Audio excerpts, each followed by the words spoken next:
Hi, Denise Naylor here. Have you ever got very close to your assignment hand-in deadline and realised that you haven't completed your reading list? Ah, you know you have to include a reading list, but so little time remains. And have you ever experienced the feeling of shock when you go back through your assignment and find you're struggling to locate all the links to the reading that you've carried out? When you recall the books you've consulted in your library, you go back to the shelf. I'm sure that book was there. And you can't put your hand on the exact book you need your quotation from. And then the librarian tells you someone else has borrowed it. You search online for your quotation and you find that the web page you consulted has been altered or is unavailable since you took your reference from it, so that you are now unable to retrieve your full source for the quotation you particularly wish to include in your assignment.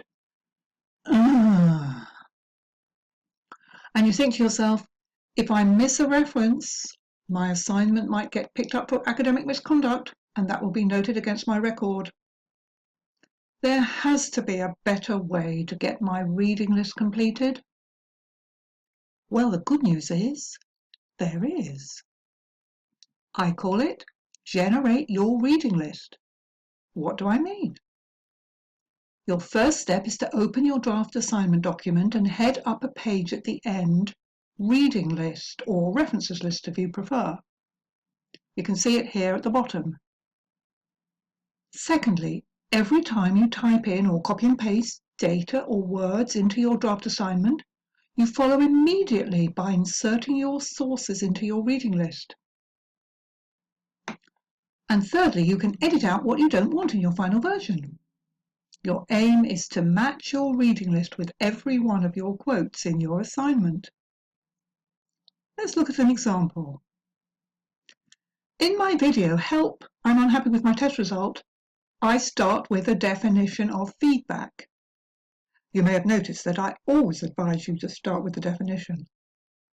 I've chosen one for Merriam-Webster.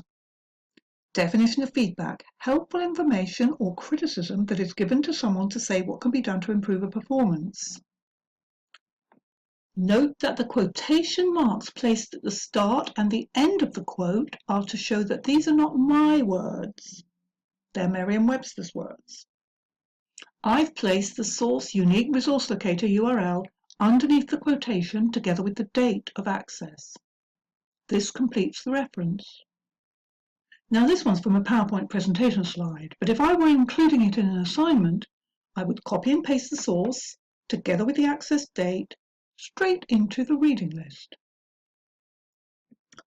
So remember to generate your reading list as you go along. Open your draft assignment and insert a page headed Reading List. When quoting a source or paraphrasing information into your draft assignment, type or copy and paste your source into the reading list right there and then. Don't delay. And edit out any sources you don't want or need in your final version. You see, when you change your approach and generate your reading list as you write your assignment, you find you won't miss a reference. You will have your full references ready at the same time as you finish your assignment. And what's more, your references will be current because you set them up at the time you sourced them. Your reading list just cannot wait. Your assignment has its own due date. Collect your sources as you go. Your assignment will then be in the know.